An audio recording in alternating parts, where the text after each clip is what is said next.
हाय सगळ्यांना, good morning. झाला का चहा पाणी? आमचा चाललाय चहा पाणी. बानूबाईचे चालले चपाती करायचे रोजच. तर आईचं आणि माझं त्या दिवशी लय भांडण झालं. भांडण म्हणजे आता मला तुम्ही सांगा, वारं कावदान येत आहे, पाऊस चालू होईल काही दिवसांनी, मग त्यासाठी मला घर बांधावं लागलं का नाही. तर आता कॅन्सल केलं आहे मी ते पत्र्याचं शेड मारायचं.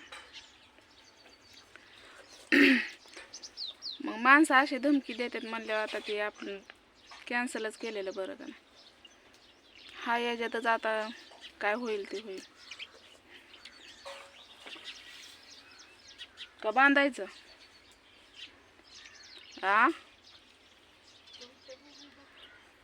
नाही, तू मालकी नाही का जागेची म्हणून म्हणलं.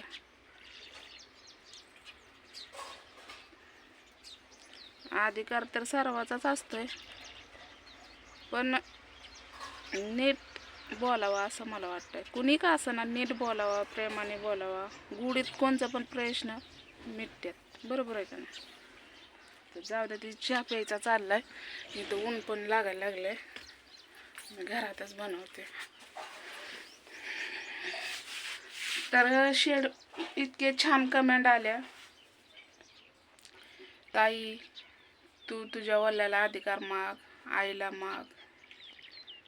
तर त्यांचं म्हणणं असं काहीच नाही, कुणाला द्यायची कुणाचं नाही. असं काही एक म्हणजे 10 गुंठ किंवा 20 गुंठ अशी जागा तर नाहीच. कुठं बघायला गेलं तर अर्धा गुंठा पण नाही. अर्धा गुंठा तर सोडा, काय म्हणतात ती पाऊण गुंठा पण नाही. तर मी असं ठरवलं होतं की आपल्यालाच होईल ती परत उपयोगीला येईल, म्हणून त्यासाठी मी त्या गोष्टी आणि वहिनीने पण मनावर घेतलेल्या की लेकरांसाठी. तर 2 दिवस तुम्ही म्हणसान की ताई असे काय हेडव टाकले, जे बरोबर आहे ते बरोबरच आहे. माझं चुकलं तर तुम्ही मला काय बोलायचं ते बोलू शकताय, बरोबर आहे का नाही. पण माझं जिथं चुकतच नाही तिथं तुम्ही मला खालीपणा घालवताय. पण मला काय आता त्या गोष्टीवर काय बोलायचं नाही. जे गेलं ते गेलं त्या गोष्टी. त्यानंतर पण फोन आलता मला, सांगितलं की हेडव डिलीट कर, हे ते. मी नाही करणार, कारण त्यांना कळावं की आपण चुकी केली म्हणून. त्यासाठी मी नाही करणार. आणि हे वहिनीच्या तोंडावर झालेल्या आहेत गोष्टी. वहिनी म्हणजे कसं आता इकून भाऊज आहे. मग तुम्ही म्हणता ना की राधाच्या नवऱ्याने तुला त्रास दिला का, असं काय नाही. ही सगळी चांगली आहे, ती सगळी चांगली आहे ती. पण काही गोष्टी असतात, सगळी चांगली आहे ती. फक्त आता काय बोलण्याचा उद्देश मला काय बोलू वाटत नाही त्या म्हणजे. तर मी कमेंटवरच बोलणार आहे आज. तर असं मी तर माझ्या लेकरांसाठी करते, म्हणजे प्रत्येक लेकरांसाठी आहे. असं काय नाही की माझ्याच लेकरांसाठी. पण ह्या घराकडं बघूनच मी पत्र्याचं शेड आपलं बारकं, आणि असं काही 20 पत्र्याचं शेड मारायचं नव्हतं. बघायला गेलं तर 4 पत्र्याचं शेड, की पाऊस आला तर त्याच्यात बसावा रातचं ही, म्हणून त्यासाठी आपलं बांधायचं होतं.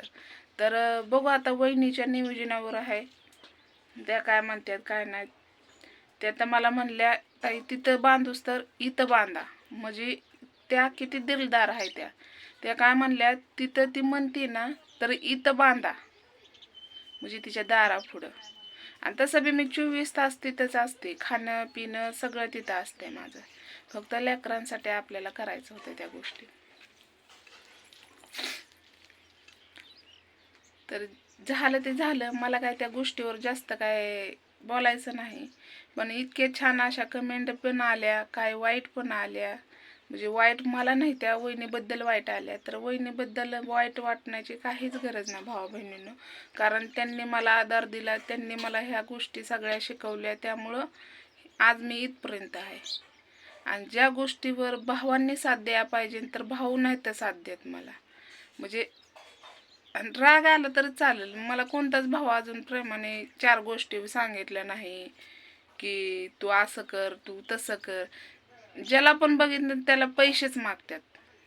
म्हणजे मलाच जे बघन ते मला काय म्हणतात, पैसे दे पैसे दे. अरे मी काय पैशावाले आहे काय? मला काय लेकरं नाहीत का? आईबाप्पा नाहीत का? तुम्ही तर आईबापांना बघतच नाही. बघताय का तुम्ही?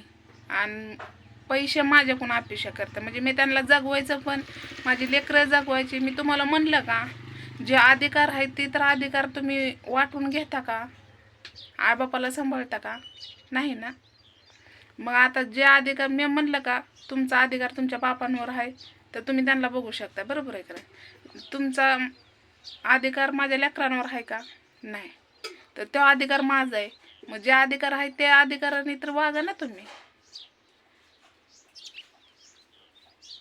उठायचं काय म्हणतात ना, उठायचं जीवन लावायचे टाळाला, असल्या गोष्टी आहेत.